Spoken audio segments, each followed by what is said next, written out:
Will we still get points if we do this more?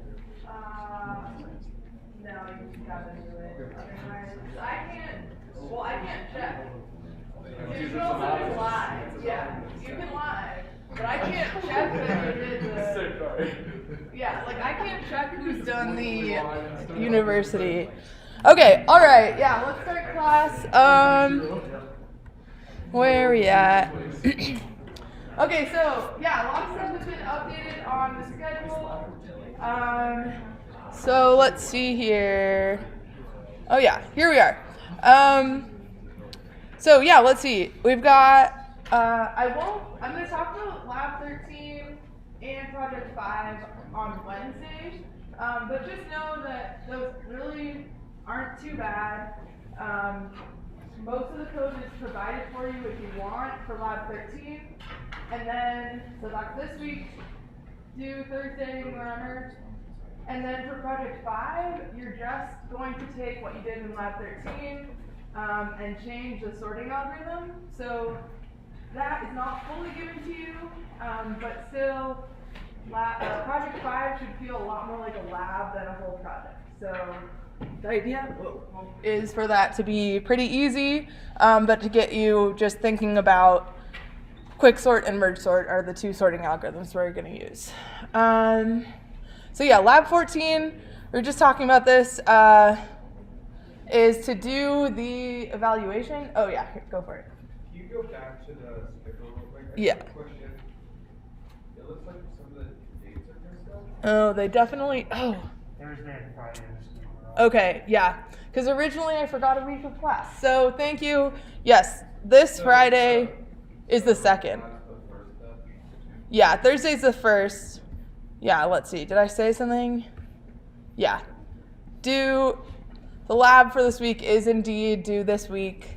You're right that those dates are wrong. So yeah, this here should be the 1st of December. This should be the 2nd of December. Yeah. So, but then for next week, you get points as long as you say on T2L that you took the anonymous MSU course evaluation. And yeah, I mean, I can't check that you've actually done it. Also, I realized I kind of doubled up because we also have the course survey that's on Brightspace. It's available now. And this is where you have the links to the university course evaluation. So this, the university gets to see when you do the course evaluation, but the survey I just use for my own, improving the teaching. And someone else is going to teach this class next semester, but I can pass on what I learned from that survey to that person, and hopefully next semester students will have a better experience for that. Oh yeah, info about our quiz 3, which is our final, is also up. So it's exactly the same as all the other quizzes. It's worth the same amount. It'll have roughly the same number of questions, same amount of time available. And yeah, you can look at the info for that. Let's see. And there'll be a practice quiz next week, and the rules are the same, so hopefully that's all familiar by now. Yeah. It's not 100% related, but they randomly assign you guys to classes. Oh, no, it's not random. They definitely try to give people their expertise and what they want to teach, and not give people new classes all the time unless they want new classes. But in computer science, we don't have that many professors right now, and so we definitely have to do some shuffling to make it all work. But I'm excited that I should have a lot of you in future classes because I'm teaching 246 and 112 next semester. So that's one good thing, is I'll see some familiar faces. Okay, so any other questions about the schedule or logistics for the rest of the course. Awesome. Okay, so today, kind of have a lot of stuff to cover, but, if we need, we'll go into tomorrow or Wednesday. So first off, reading files, writing files. I assume, did you read and write from files in Python in 127? It's really pretty much the same in every language, and so we're not going to spend a lot of time going into it, but what I want to show is this example. So you can download this here, but I'm just going to open up Eclipse because I already have it.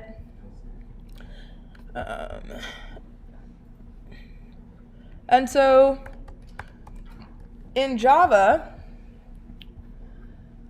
where we're going to get the classes that we use to read and write new files is going to be from the java.io package. And so here we've imported a bunch of these classes. As usual, your IDE will help you out if you're trying to use something that you haven't imported yet. We can also look at, if I didn't have this up already, I would Google, even though this is really small for you, I'd probably Google Java 17 API, click on the first result, and now I've got the Java documentation, and I would search in here java.io.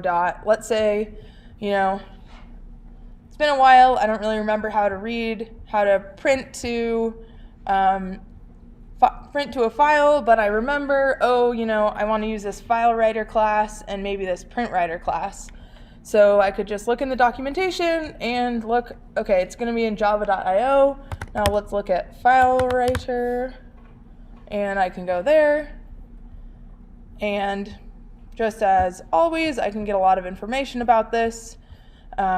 So that is available to you, of course, as a resource. So let's look at this script. So what this program is doing is we just got a main. We're just doing some stuff inside main. And we're actually, just to complicate things a little bit, we're not just going to write to a file and read from a file. We're also going to get some information from the user. So we create a scanner called user input, and now it's important to start noticing, okay, when we make these scanners, here we're taking in system.in, right? So that's going to come from the console. We've also got a destination and a year variable that we're going to store our data from the user in. And then now what we're going to do is get some data from the user, and we're going to write it to this file vacation.txt. And so we can see there's kind of some nested statements here. So first, we're creating a new file writer object, and we're passing in a name of the file that we want to write to. So in this case, we'll create this file if it doesn't exist. And then, so here we got this nesting. So we're passing in a file writer object to a print writer object. And this basically just allows us to use things like print line so that we can write to that output file. So 2 times, so we just got a for loop here that's going to execute 2 times. We're going to ask the user on the console for a destination. So this is like, oh, where do you want to go on vacation? We're going to ask for a destination. We're going to ask for what year it should be.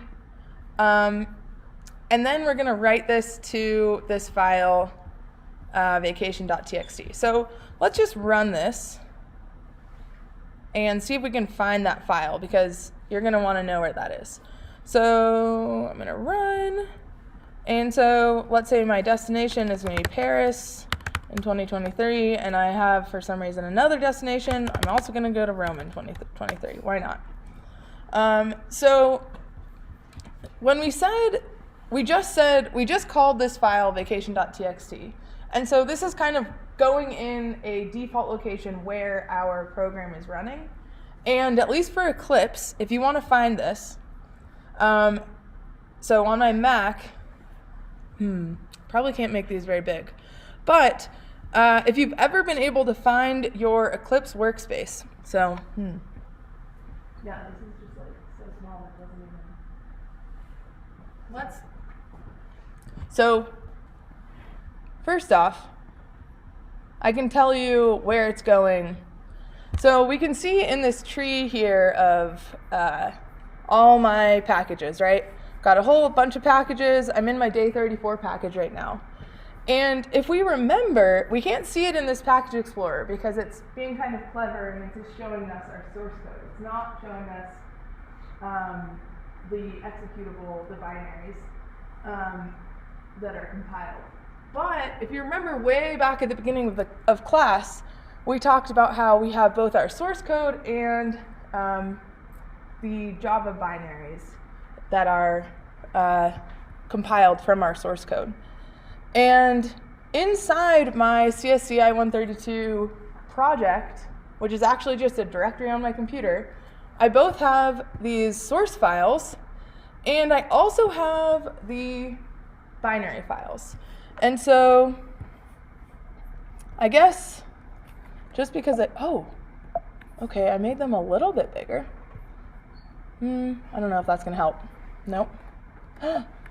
Okay, well, so inside my Eclipse workspace, which is in my home directory, so basically in lab you're probably gonna have to find these, and your TA can help you, but you have an Eclipse workspace directory, and it has all of your projects. I only have my CSCI 132 project, but maybe you've taken multiple classes that use Eclipse. Maybe you've been making new projects for every day.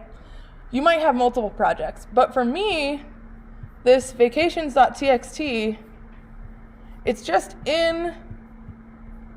not in any of my package. It's not inside the source code for any of my packages. It's just in that project directory.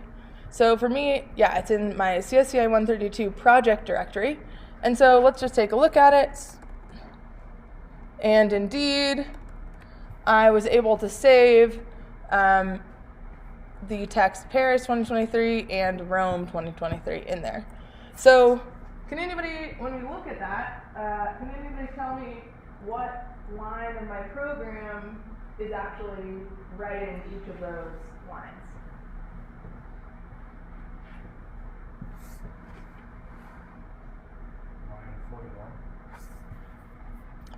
Yeah, exactly. And so we can see that we're able to call the printline method on our output file object. And just like we had a printline method for system.out, we also have printline for output file, or for our print writer object that we've called output file. So let's say I also wanted to write another line here.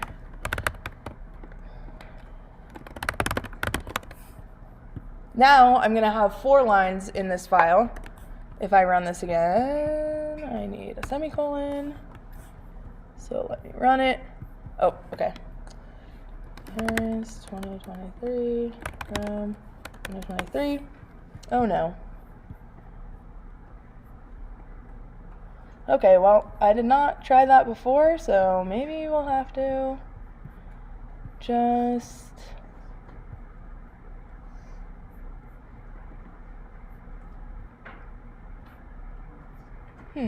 Okay, well, ignore that. I will take a look at why that doesn't work.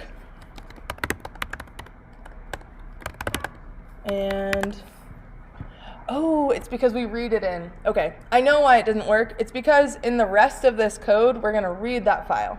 So, but we understand that by calling printline, that's how we're able to write to the file. And also, this code happens to be wrapped in a try-catch statement. So when we try to open this file, we may have an IO exception, and here we catch that exception. So rather than having that angry red exception, our program is terminating, we can catch that exception and print out a friendly message. There was a problem opening the file for output. Okay, so here we saw writing to a file. So now in this script, what we do is we also read from the same file. So similarly, we're reading from this vacation.txt file, so that's the same one, let's see, right here. So if it wasn't there, we create it, we write to it, and now we're going to read from it. But when we read from it, we're actually going to just use a scanner. So I pointed out that above here, we were passing system.in to scanner. Here, we're going to also create a scanner, a different one. It's got a different name. But here, we're going to pass in a file object. And in particular, this file is going to be pointing to vacation.txt. And so now we can call our familiar scanner methods to consume the data from the file. And that's why I got that exception when I tried to write some extra lines, because this is assuming that the file always has first a string and then an int, right? It always has, like I said, Paris and then 2023. But when I tried to write another line, it messed up because it tried to read another as a string, but then line as an int, which it's not. So yeah, going back to something we learned about before break, can anybody remind me so we have these methods has next and next. What is the thing that we learned about that has that kind of methods? It's like a special word. That would work, but there is this other thing that is kind of a object-oriented principle that we use for iterating through collections. Recursion?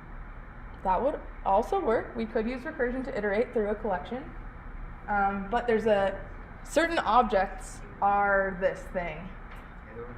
Yes, iterable or iterator. So the scanner, it's an iterator.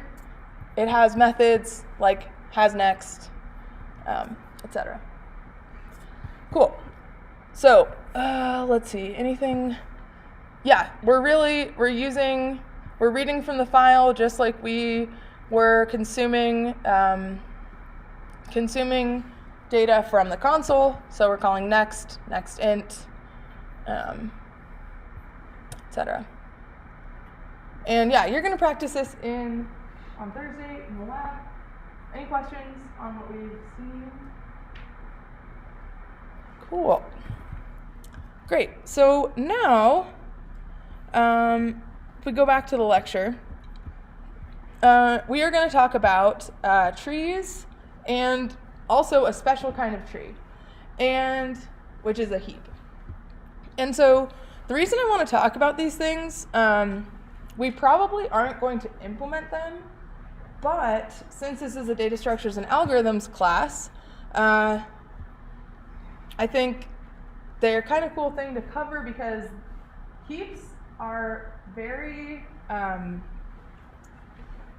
when we talk about heaps, it's going to be a really good example of how we talk about data structures and algorithms at a higher level. Basically, once we understand a heap and we understand what operations it can do and their runtime, then we kind of can forget about how we implemented it, and we just say, okay, we have this machine that can do these things in this amount of time, and so now we can just use that in algorithms, and we don't have to prove anything about it again. It's already been done. We're just going to use a heap. We know how fast it can do certain operations. And also trees are kind of fun. All right, so what is a tree? Well, similar to kind of a tree that you might draw when you're a kid, we just have this sort of tree shape, and trees are going to be used to store hierarchical data. So we might imagine if I want to represent these relationships between, say that a dog is a mammal and a pig is a mammal and a cat is a mammal. We've done a lot with lists, but a list isn't really going to be able to store that information as efficiently as a tree. Because in a list, like maybe I would have to say something like dog, mammal. I could in a list store, what is the thing and what is its parent. But it's just not as efficient.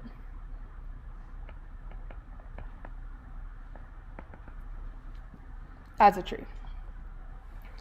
And so what we have, the sort of terminology that we're going to use we'll say that our trees consist of nodes. So all of these are nodes that hold data. And then we also have parent-child relationships. So we would say that Computers R Us is the parent of sales. And one thing, you may have also heard of graphs. And what distinguishes a tree from a graph is that a tree is always going to have a single root node, we would say. And the root can be a little confusing when you compare it to sort of a real life tree, because the root, when we draw out a tree, the root we usually put at the top. And the root is special because it has no parents. So you'll notice Computers R Us, it has no parents. And if I were to decide that, desktops is actually the parent of Computers R Us, that would be a valid graph, but it wouldn't be a valid tree because we would have no node that has no parents. So we're always going to be able to lay out our trees like this with the root at the top, and there's only ever going to be one root. So if I had another node here, like Montana was a node, and it's not connected to the rest of my tree in any way, then I would just have two trees. Like Montana would just be a trivial tree that has only one node. And we call this actually, if we have more than one tree, we call it a forest of trees. It's very cute. But for now, we'll just think of one tree. It has a root. So, like we said, our root is our single node that has no parent. In this case, it's A. We also have this concept of an internal node versus an external node. And external nodes, I call external node leaves. But in our book, apparently they call them external nodes. So internal nodes have at least one child. So I'll color every internal node green. So A has a child, B has a child, F has a child, C has a child. Whereas external nodes, or leaves, have no children. So, it does say a K leaf. Didn't even notice that. So E, I, J, K, G, H, and D are all external nodes. We also continue we have this parent, we call it a parent-child relationship. We continue that metaphor. So we would say something like, if we're looking at K, we would say B is K's grandparent.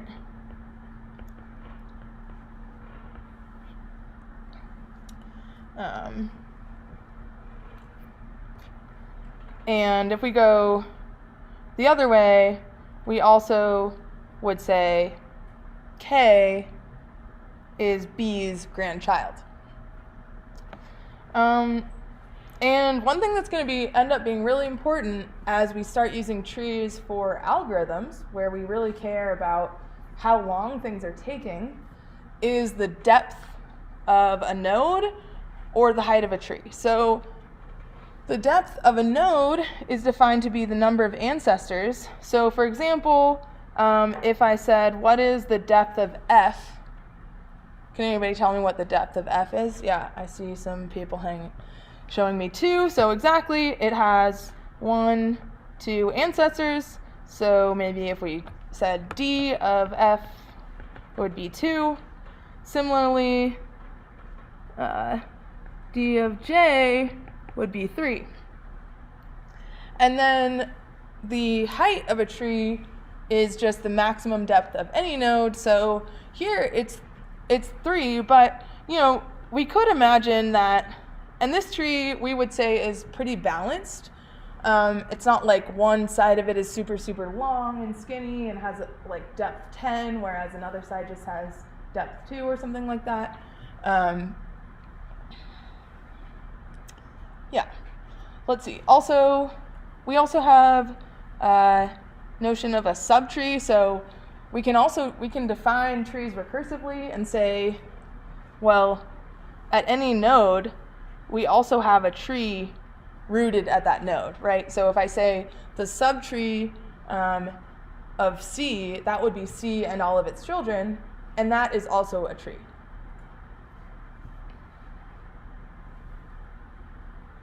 Okay, so I wanted to take 5 minutes and get together with a neighbor or 2 or a small group and just talk to your neighbor. You don't have to, I don't have a little slips of paper to write down your neighbors, but I will come talk to you if you aren't talking to your neighbor. So you do have to actually get with a neighbor or a group and just talk about, if you were to implement a tree in Java, how would you do it? Would there be any subclasses? Can you think of any of the other data structures that we've talked about that might sort of help you out? And what kind of methods would you have if you implemented a tree? So yeah, we'll take 4 minutes. So go ahead, talk to a neighbor. I will come help you find one if you don't. And just talk about these things.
Okay, start wrapping up your stuffing.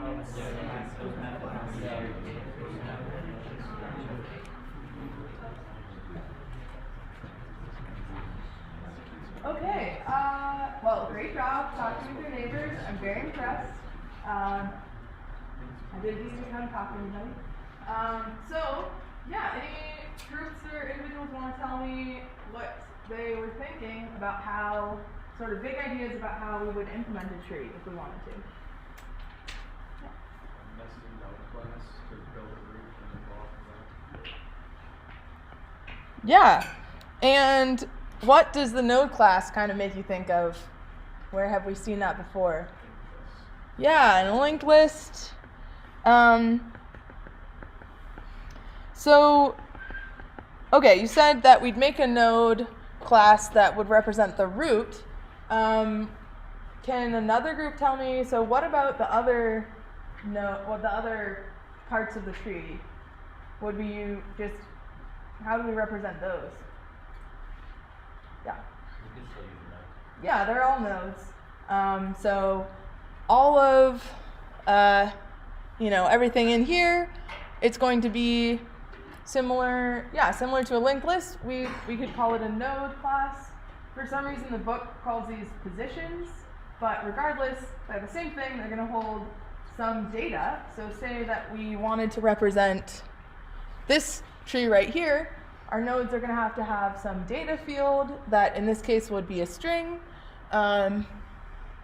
Here maybe they're chars. We could definitely imagine we want to store numbers in here, and we'll do that with heaps. What else? So what other fields are our nodes going to have other than data? When we sort other nodes. Yeah, we're going to have to store other nodes in there for the children. And so, in general, we might have to store lots of them, but for special kinds of trees, like binary trees, maybe we only hold 2.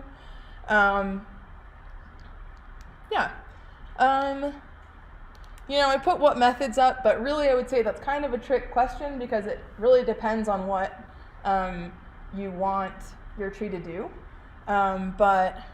Did any other groups want to share anything else they talked about for implementing a tree? Yeah. One thing I group talked about is maybe to find the depth of the node, you could do like a recursive algorithm where it goes, what's the current to this one, just. Yeah, definitely. Trees are very naturally recursive. Let's see. So we're not going to implement a tree or even necessarily look too closely at the book's implementation. But since we mentioned recursion, I also will say, so one thing that I'm sure at some point you will implement is how do you traverse a tree? So let's say you've actually defined this data structure, you have these nodes, how are you going to traverse it? Well, you actually have some choices. And so one way of, let's say you want to just print out print out everything that's in the tree. So one way that you could do that is called a pre-order traversal. And so here that means that we're going to visit the node. And what do we mean when we say visit it? Well, that's kind of like whatever, we kind of process the data at that node. And then we will go visit the children next. So what that means here is, say we had this tree here, and it's representing a document. So, you know, this is the title, Make Money Fast, and then we have sections. Section 1 is motivations, and it has subsections greed and avidity. Section 2 is methods, and it has stock fraud, Ponzi scheme, bank robbery, and then we have references. You know, doesn't even have a section. But so if we wanted to print out the table of contents for our book here, we would want to print out Make Money Fast first, motivation second, greed, avidity, etc. And to do that, if we have stored our section titles in a tree like so, then we'd want to do a pre-order traversal, because we'd want to, you know, when we visit the root, we want to actually print that out. Is that a hand or a stretch? Fair enough. So we visit first, and then we traverse the children. Can anybody? So what kind of algorithm is this that we're seeing on the screen here?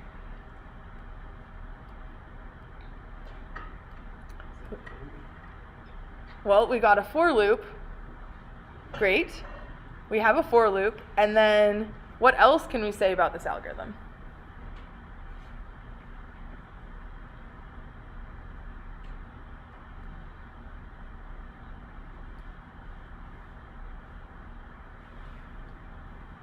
So this is kind of a typo, I would say. But, you know, it's calling itself, right? So our algorithm is called pre-order, and what we do is we visit a node. So this node here, it's really common to denote our nodes using letters like V and U and W, etc.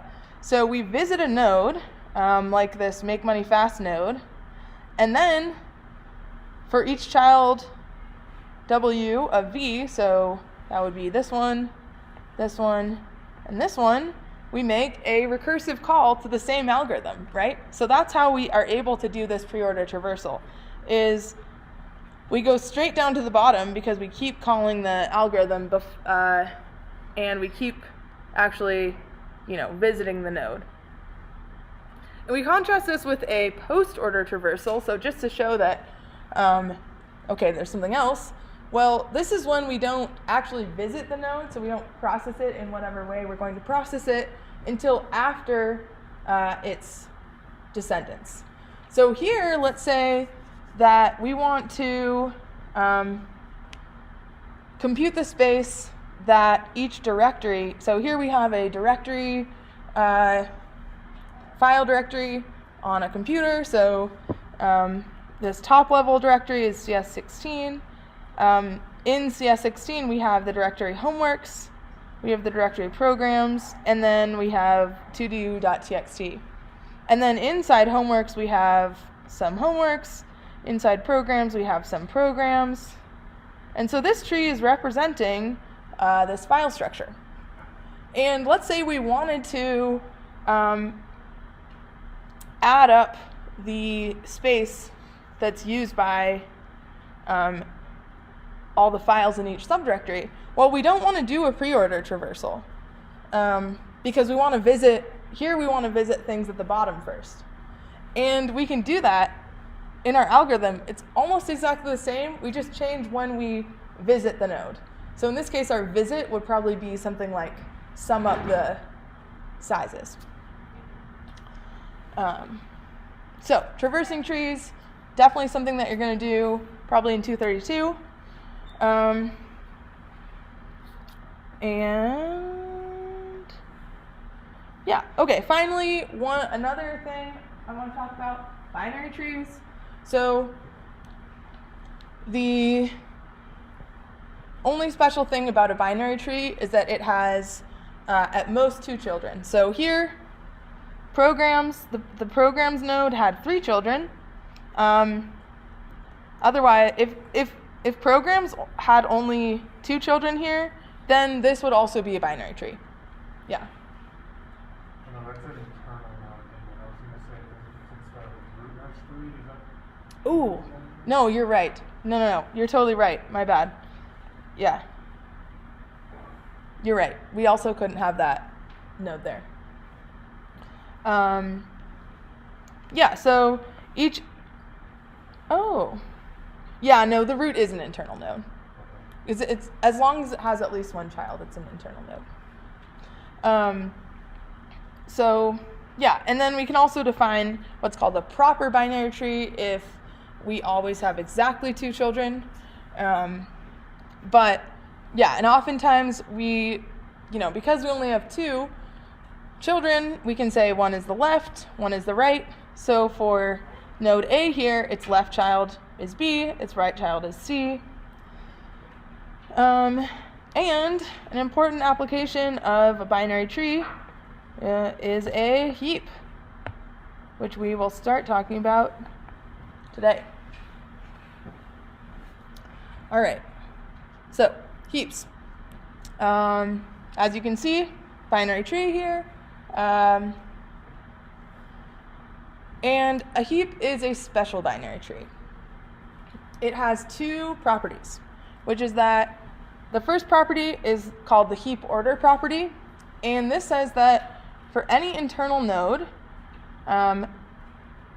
except for the root, but although this actually does apply to the root because it just doesn't have any parents, but we have to have the property that that node has to be greater than or equal to its parent.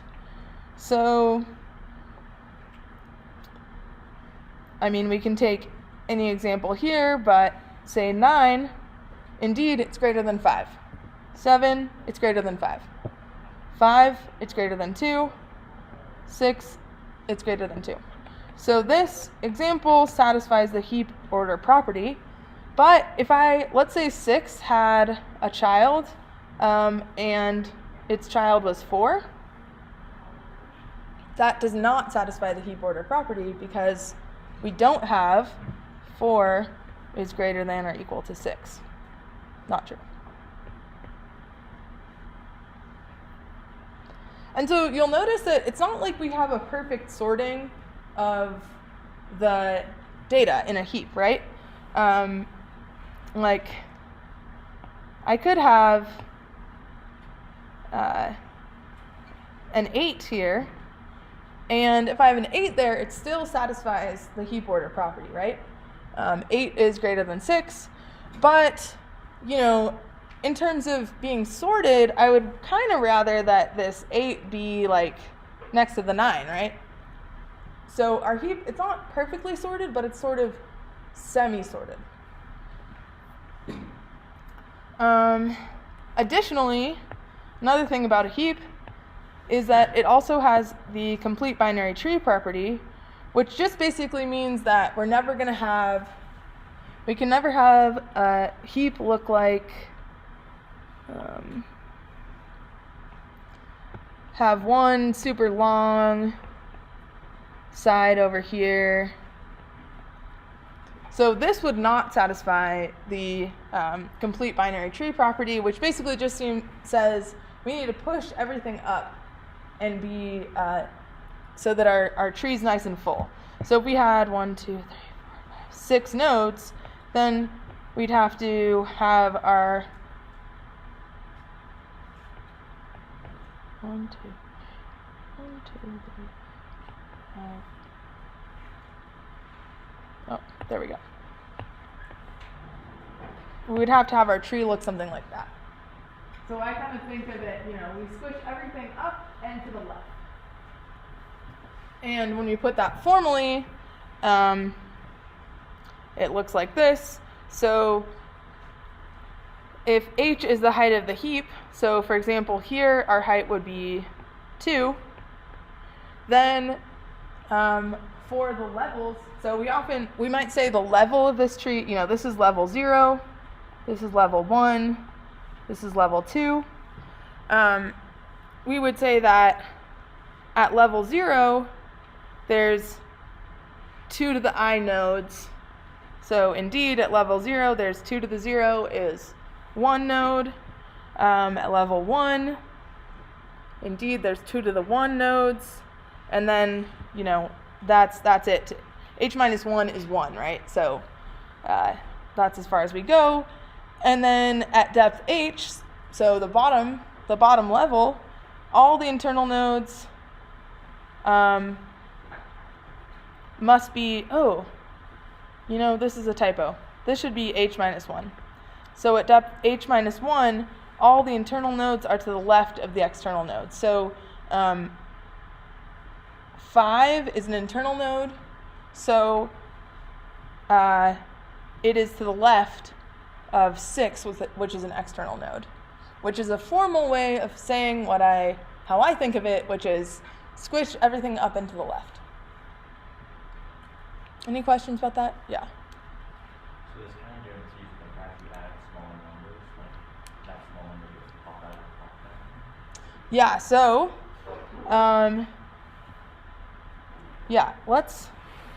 so the whole idea behind a heap, kind of jumping to the punchline, which is a good way to do it, I think.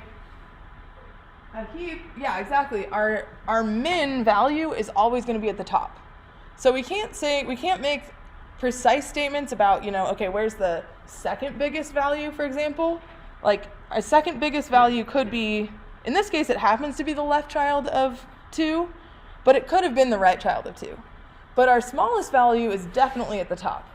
And so if we can get the smallest value in, can anybody tell me what time, assuming we have access to the root node, what would be the big O runtime, or the sort of colloquial way that we talk about the big O runtime, of just getting the minimum value that I've stored in my heap?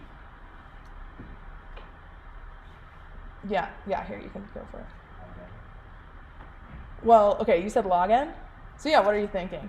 So I'm thinking kind of like with certain so you can publish an array and put it in that.